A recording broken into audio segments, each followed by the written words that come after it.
नमस्कार, जनता टीवी देख रहे हैं आप। आपके साथ मैं हूं अंजलि भंडारी। स्वागत है आपका अपना प्रदेश उत्तर प्रदेश उत्तराखंड के इस बुलेटिन में। रुख सबसे पहले इस बीच आ रही बड़ी खबर की ओर करेंगे। बड़ी जानकारी इस बीच आ रही है, वो आपको बताने जा रहे हैं। तो बड़ी खबर आपको यहां पर बता दें, अंकिता भंडारी की आई पोस्टमार्टम रिपोर्ट। इस वक्त की बड़ी खबर आपको बता रहे हैं, मारपीट और डूबने से मौत हुई है। तो बड़ी जानकारी, अंकिता का पार्थिव शरीर श्रीनगर पहुंचा है, ये बड़ी जानकारी आपको बता रहे हैं। आज अंकिता का अंतिम संस्कार जो है वो होगा। तो बड़ी जानकारी आपको यहां पर बता दें, बड़ी खबर आ रही है। इस बीच एनआईटी घाट पर होगा अंतिम संस्कार। तो अंकिता भंडारी की आज पोस्टमार्टम रिपोर्ट आई है। और मैं ये कहना चाहता हूँ कि अभी जो रिपोर्ट आई है प्रोविजनल, वो अभी मेरे को लग रहा है उसमें फेरबदल हो सकती है या फिर वो असंतोषजनक हो सकती है मेरे ख्याल से। तो वो मेरे को संतोषजनक से रिपोर्ट, जब फाइनल रिपोर्ट आएगी तभी जाके हम अपना देश संस्कार, अपने बहन का देश संस्कार कर। हमारी बात चल रही है। अब उनका ठीक है, प्रयास हो रहे हैं कि जैसा आप लोग चाह रहे हैं वो हम कर पाए, क्योंकि अब पीएम रिपोर्ट सब कुछ पुलिस के हाथ में नहीं है। मैं हमारी बात वहाँ चलिए, जैसी चीज़ें क्लियर होती हैं आगे का काम होगा। और परिजनों ने, आप सब लोगों ने हमको लगातार सपोर्ट किया है, चीज़ें बेहतर ढंग से हम काम कर रहे हैं। तो आशा है कि आज जल्दी अंतिम संस्कार वाले लड़की का देश संस्कार तभी होगा जब लड़की का पोस्टमार्टम रिपोर्ट पूरी फाइनल रिपोर्ट मिलेगी। तीसरी बात, दोषियों को जल्दी से जल्दी फास्ट ट्रैक में सजा मिलनी चाहिए। अजीत कंबोज संवाददाता हमारे साथ जुड़ गए हैं साथ जानकारी के साथ इस खबर पर। अजीत, फिलहाल इस खबर पर क्या कुछ अपडेट मिल पा रही है? पोस्टमार्टम रिपोर्ट में क्या कुछ निकलकर सामने आया है अंकिता भंडारी की? बिल्कुल अंजलि, अगर इस वक्त की सबसे बड़ी अपडेट की बात की जाए, जो जानकारी श्रीनगर से आ रही है कि परिजन सीधे तौर पर पोस्टमार्टम की फाइनल रिपोर्ट के बाद ही अंतिम संस्कार पर अड़े हुए हैं। जो अंतिम संस्कार सुबह 8 बजे होना था श्रीकोट में इनके घर पर, वो अब नहीं हो पाया है। अभी तक लगातार प्रशासन मान मनोबल में जुटा हुआ है कि इनकी मान मनोबल की जाए और अंतिम संस्कार अंजलि सीधे तौर पर अंकिता का किया जाए। लेकिन परिजन है वो पोस्टमार्टम रिपोर्ट को सही नहीं मान रहे हैं। पोस्टमार्टम रिपोर्ट की जो प्रोविजनल रिपोर्ट सामने आई है उसमें साफ तौर पर लिखा है कि अत्यधिक मारपीट और डूबने से अंकिता भंडारी की मृत्यु हुई है। लेकिन परिजनों का साफ तौर पर आरोप है कि जब तक फाइनल रिपोर्ट नहीं आ जाती है पीएम की, तब तक वो अंतिम संस्कार नहीं करेंगे। हालांकि प्रशासन और पुलिस के वरिष्ठ अधिकारी उनके घर पर पहुंचे हैं और अंतिम संस्कार कराने की बात कर रहे हैं कि आप अंतिम संस्कार कीजिए और जो भी कड़ी से कड़ी सजा कार्रवाई होगी वो पुलिस प्रशासन करेगा दोषियों के खिलाफ। लेकिन अंकिता भंडारी के परिजनों का साफ तौर पर आरोप है कि जब तक पीएम की फाइनल रिपोर्ट नहीं मिल जाती या दोबारा पोस्टमार्टम नहीं हो जाता, तब तक वो अंकिता का अंतिम संस्कार नहीं करेंगे। तो ये अभी तक की ताजा अपडेट है श्रीनगर से, जो अभी तक अंतिम संस्कार नहीं हो पाया है। जी अजीत, लेकिन मेन मोटिव क्या था यहाँ पर? क्योंकि जाहिर तौर पर परिवार वालों का यही शक है कि पोस्टमार्टम में अभी भी सच्चाई जो है वो निकलकर सामने नहीं आई है। वहीं लगातार इस पर जांच पड़ताल जो है वो यहाँ पर चल रही है कि मेन मोटिव क्या था इस हत्या के पीछे।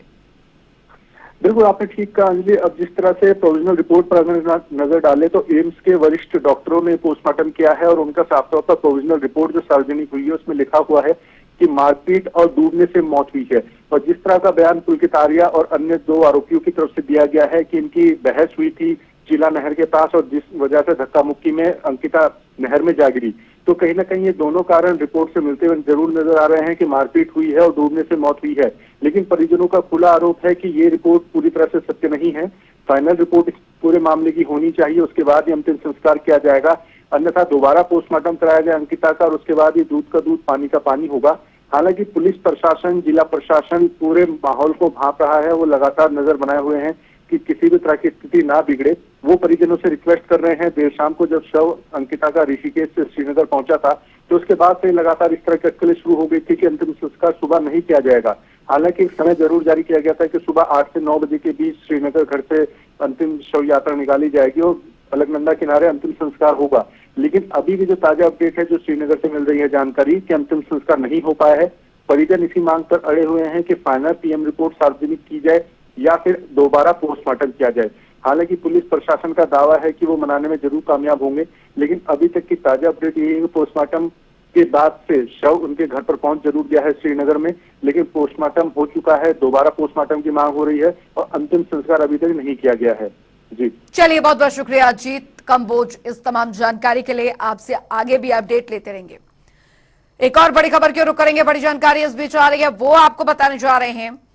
बड़ी खबर आपको यहां पर बता दें, सीएम ने फोन पर परिजनों से बात की है और दुख जताया है। ये इस वक्त की बड़ी खबर, परिवार को निष्पक्ष जांच का भरोसा दिलाया है। बड़ी खबर, दोषियों पर कड़ी कार्रवाई का भरोसा दिलाया है।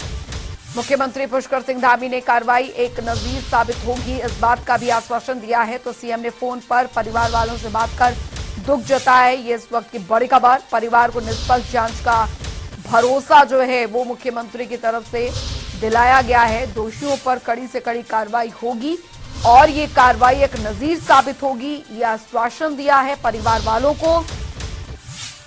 तो परिवार को निष्पक्ष जांच का भरोसा दिलाया है मुख्यमंत्री पुष्कर सिंह धामी ने। दोषियों पर कड़ी कार्रवाई जो है उसका भरोसा दिलाया है। ये इस वक्त की बड़ी खबर आपको बता दें।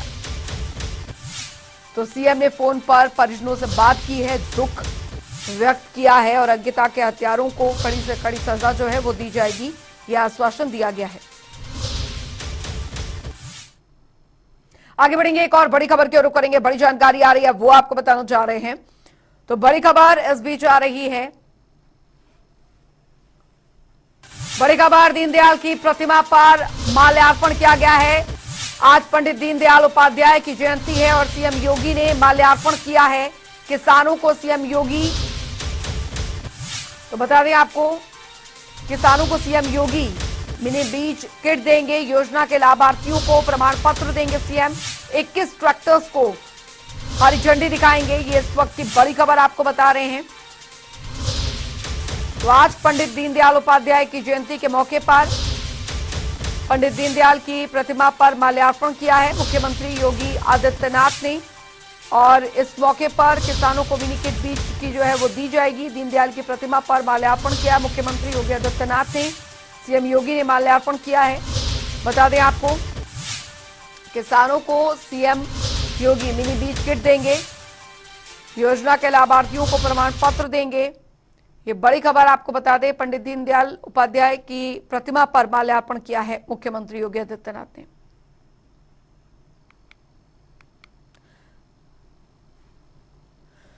और ब्यूरो चीफ अनिल के अंकुर जी हमारे साथ इस बीच सीधे इस खबर पर जुड़ गए हैं ज्यादा जानकारी के साथ।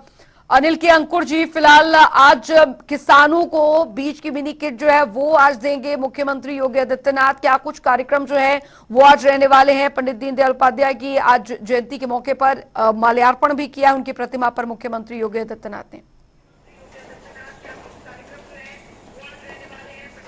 देखिए अंजलि, सबसे बड़ी बात यह है कि आज लखनऊ का जो मौसम है वो बारिश का है। उस बारिश के माहौल में मुख्यमंत्री ने आज विभिन्न 2 कार्यक्रम आयोजन किए हैं यहाँ पे लखनऊ में। एक तो सबसे बड़ा पहला कार्यक्रम, उन्होंने पंडित दीनदयाल उपाध्याय की मूर्ति पर जाकर के पुष्पांजलि अर्पित की और कहा कि सभी को दीनदयाल उपाध्याय के बताए रास्ते में चलना चाहिए। उन्होंने बताया कि उन्होंने इसके बारे में विस्तार से भी चर्चा की, कहते हैं किस तरीके से पंडित दीनदयाल उपाध्याय का योगदान रहा है राष्ट्र के निर्माण में। तो उसका जो उनके बताए रास्ते थे, उनकी नीतियां थी, उन पर विचार करके उन पर चलना चाहिए। एक तो उनका एक कार्यक्रम हुआ। उसके बाद दूसरा कार्यक्रम 10:30 बजे उनके आवास में से शुरू हो गया है, जो मुख्यमंत्री आवास है, मुख्यमंत्री आवास शुरू हो गया है। इसमें 2 कार्यक्रम है। एक तो ये प्रधानमंत्री सुमन योजना, जिसमें क्या है कि जो चूंकि सूखाग्रस्त जो इलाके घोषित किए गए थे उनमें अच्छी क्वालिटी के बीज वितरण का कार्यक्रम किया गया है। जो वहां पे अच्छे क्वालिटी के बीज किसानों को वितरण किए जाएंगे, वो भी निःशुल्क किए जाएंगे, उनको कोई चीज नहीं जाएगी। इसके साथ ही साथ उनको सोलर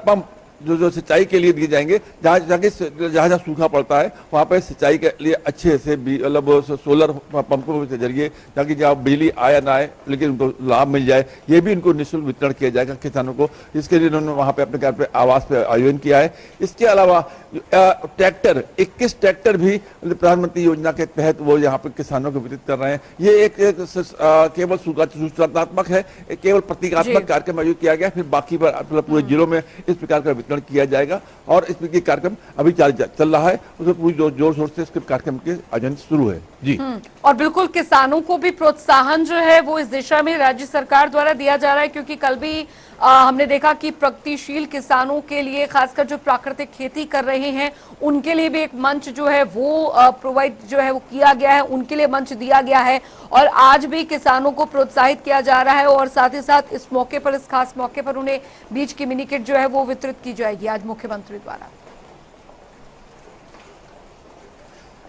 जी, आप अंजलि बिल्कुल ठीक कहते हैं कि उत्तर प्रदेश चूंकि पूरी तौर से किसान प्रधान देश है और प्रदेश है, यहाँ पे कम से कम 70% ऐसे आबादी है जो किसान पे आधारित है और कृषि खेती पे आधारित है। तो ऐसे में आगे आने वाले चुनाव को देखने 2024 में लोकसभा चुनाव है, इसके पहले नगर निगम चुनाव होने वाले हैं इसी साल के अंत में। तो इन चुनावों को देखते हुए अब ये चूंकि किसानों को निश्चित रूप से सरकार को अपने साथ लेके चलना होगा, क्योंकि पिछले दिनों जो आंदोलन हुए किसानों को लेकर, बड़े बड़े आंदोलन हुए, चाहे गन्ना किसान हो या आम किसान हो, इन सबके आंदोलन हुए, मतलब बीज से, खाद से, गन्ना के मूल्यों को लेकर के और जो चीनी मिलों द्वारा मूल्य न देने पे, तो उन किसानों को शांत करना, किसानों को अपने नियंत्रण रखना, किसानों की मांगों को मानना, ये सरकार की प्राथमिकता पे है। इसीलिए किसानों के लिए लगातार सरकार काम कर रही है और किसानों को प्रोत्साहित करने के लिए, ताकि उनको आने वाले दिनों में कोई संकट न पैदा हो, क्योंकि प्राकृतिक आपदा बड़ी आई थी और यहाँ पे क्योंकि प्राकृतिक आपदा में सूखा पड़ा था, लगभग 46 जिले ऐसे चिन्हित किए गए थे जहां पे भयंकर सूखा की चपेट थी।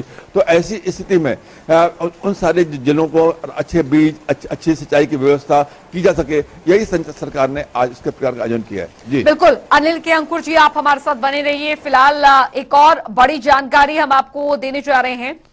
तो बड़ी खबर इस बीच आ रही है, योगी सरकार 2.2 के 6 महीने पूरे। इस वक्त की बड़ी खबर, सरकार का तेज विकास पर फोकस। इस वक्त की बड़ी खबर आपको बता दें, अपराधियों की 21.9 अरब की जो संपत्ति है वो जब्त की गई है। तो बड़ी कार्रवाई यहाँ पर, और बुंदेलखंड एक्सप्रेसवे की शुरुआत जो है वो की है।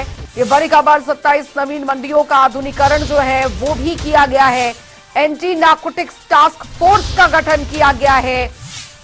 तो अवैध मादक पदार्थों के सौदागरों पर भी शिकंजा कसा गया है। तो आपको बता दें, योगी सरकार 2 के 6 महीने पूरे, और इन 6 महीनों में जिस तेजी के साथ यहां पर योगी राज में काम हुआ है वो यहां पर देखने लायक है।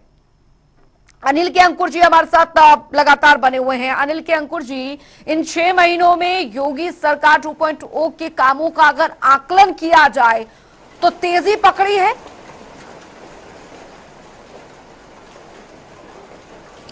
देखिए अंजलि, सबसे बड़ी बात है कि योगी 1 थी, योगी 1 में योगी सरकार ने, मतलब आदित्यनाथ ने जिस तरीके से अनुभव प्राप्त किया और उनको लगा कि जब उनको दूसरा मौका मिला, योगी 2 सरकार आई, तो उनको लगा किस तरीके से एक्टिव तरीके से काम करेंगे।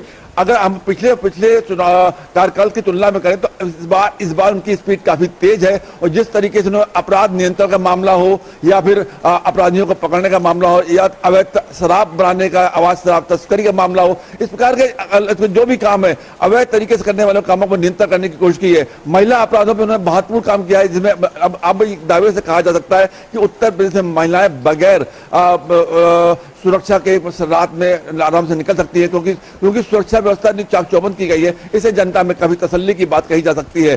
जिस तरीके से अगर हम विकास की बात करें तो अब रोडों का, जो सड़कों का जो जाल बिछाया जा रहा है वो भी अद्भुत तरीके से किया जा रहा है। अब की बार मुख्यमंत्री ने टाइम बाउंड कार्यक्रम किया है कि जिस तरीके से उन्होंने कहा कि मिर्जापुर का क्षेत्र है, मिर्जापुर क्षेत्र में विंध्याचल वो है कॉरिडोर है, विंध्याचल कॉरिडोर को उन्होंने कहा 6 महीने के अंदर विंध्याचल कॉरिडोर पूरी तौर से जो उसकी योजना उसके विकसित कर दी जाए। इसी प्रकार जितना भी धार्मिक पर्यटन है, धार्मिक पर्यटन को एक साथ लगातार विकसित करने की कोशिश की जा रही है, चाहे मामला अयोध्या का हो या चित्रकूट का हो या मथुरा का हो या काशी विश्वनाथ का हो। तो इस तरीके से लगातार हर पश्चिमी क्षेत्र में, औद्योगिक क्षेत्र में कहें तो 10 मिलियन डॉलर का लाने का प्रस्ताव रखा गया है इसी औद्योगिक तरीका। और अगले साल की शुरुआत में एक बहुत बड़ा उद्योगों का सम्मेलन भी उत्तर प्रदेश की राजधानी लखनऊ में होने वाला है। तो जिस तरीके से योगी आदित्यनाथ ने 6 महीने में काम किए, ये कहा जा सकता है कि योगी 2 के 6 महीने में 100 बड़े फैसले किए गए और 100 बड़े फैसलों को इंप्लीमेंट किया जा रहा है। जी बिल्कुल। और अनिल के अंकुर जी, एक बात का जिक्र यहाँ पर और करना होगा कि जो फॉर्मूला यहां पर योगी सरकार ने अपनाया है, खासकर अपराधियों की 21.69 अरब की जो संपत्तियां जब्त करके और अपराधियों पर किस तरीके से कार्रवाई की जा रही है, उन्हें जेल भेजने तक से लेकर उनकी संपत्तियां कुर्क करने तक का ये फॉर्मूला अन्य राज्य भी अपना रहे हैं, जो कि अपने आप में बड़ी बात है।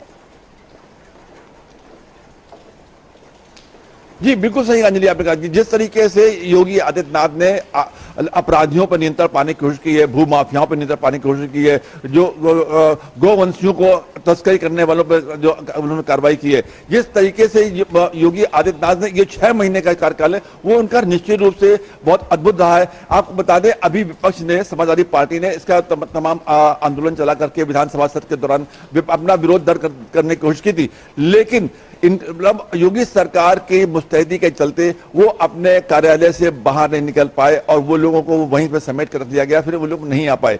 ये बात दूसरी है कि अगले दिन जब विधानसभा सत्र चल रहा था तब वॉकआउट कर गए और वॉकआउट करके बाहर चले गए, लेकिन जिस तरीके से उद्योगी सरकार 2 6 महीने के अंदर उनका कार्यकाल रहा है वो अद्भुत रहा है और इसको विपक्ष भी दबे जुबान से कहीं ना कहीं सराहना कर रहा है। जी चलिए, बहुत बहुत शुक्रिया अनिल कैंकोर जी, ब्यूरो चीफ हमारे साथ जुड़े हुए थे। और फिलहाल आगे बढ़ेंगे खबरों में। बाराबंकी जिले से एक हैवानियत का मामला सामने आया है, जहां पर एक विवाहिता महिला को गांव का ही एक व्यक्ति तालाब पर ले गया और तालाब पर पहले से ही 3 लोग मौजूद थे। चारों ने महिला को जबरन शराब पिलाई और फिर बारी बारी से उसके साथ गैंगरेप किया। पीड़ित महिला दरिंदों के चुंगल से छूटकर डरी सहमी हुई घर पहुंची। उसके बाद महिला ने इस बारे में अपने पति को आपबीती सुनाई, जिसके बाद पति ने महिला के साथ कोतवाली पहुंचकर आरोपियों के खिलाफ तहरीर देकर कार्रवाई की मांग की है। पुलिस ने मामला दर्ज करते हुए मुख्य आरोपी को गिरफ्तार कर लिया है। पुलिस अन्य आरोपियों की तलाश कर रही है।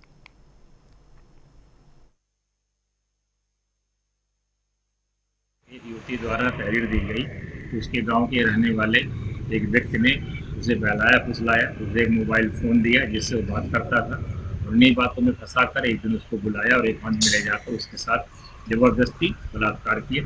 इस सूचना पर थाना पर मुकदमा दर्ज किया गया। पीड़िता का 161, 164 का बयान किया गया। बयान के दौरान उसने कुछ अन्य लोगों के नाम बताए हैं। सभी बातों की जाँच की जा रही है। जाँच करने के बाद दोषी पाए गए अन्य लोगों के विरुद्ध भी शीघ्र विधिक कार्रवाई की जाएगी। उधर फतेहपुर जिले में बदमाशों और पुलिस के बीच में मुठभेड़ हो गई, जिसमें 2 बदमाशों के पैर में गोली लग गई, जिसे इलाज के लिए जिला अस्पताल में भर्ती करवाया गया है। मुठभेड़ की सूचना पर घटनास्थल पर पहुंचे एसपी सहित आला अधिकारियों ने घटनाक्रम का जायजा लेते हुए पकड़े गए बदमाशों के खिलाफ गैंगस्टर एक्ट के तहत कार्रवाई किए जाने का निर्देश दिया है।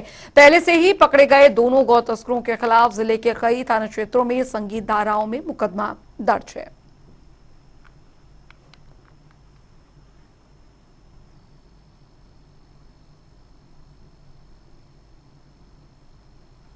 और रुक करेंगे, इस बीच आ रही है एक बड़ी खबर की और बड़ी जानकारी आ रही है, वो आपको बता रहे हैं। 2 दिन के खटीमा दौरे पर सीएम पुष्कर सिंह धामी।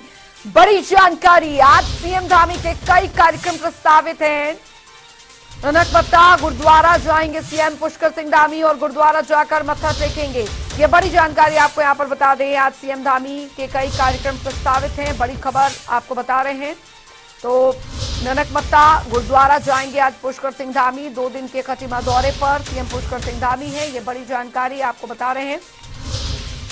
आज सीएम धामी के कई बड़े कार्यक्रम प्रस्तावित है। ननकमत्ता गुरुद्वारे जाएंगे सीएम धामी, ये बड़ी खबर। गुरुद्वारा जाकर मत्था टेकेंगे सीएम पुष्कर सिंह धामी, इस वक्त की बड़ी खबर। आज सीएम धामी के कई कार्यक्रम जो है वो प्रस्तावित है, तो बड़ी खबर। ननकमत्ता गुरुद्वारे जाएंगे सीएम पुष्कर सिंह धामी, तो गुरुद्वारा जाकर मत्था टेकेंगे आज पुष्कर सिंह धामी, ये बड़ी जानकारी आपको यहाँ पर दे रहे हैं। आज सीएम धामी के कई कार्यक्रम प्रस्तावित हैं।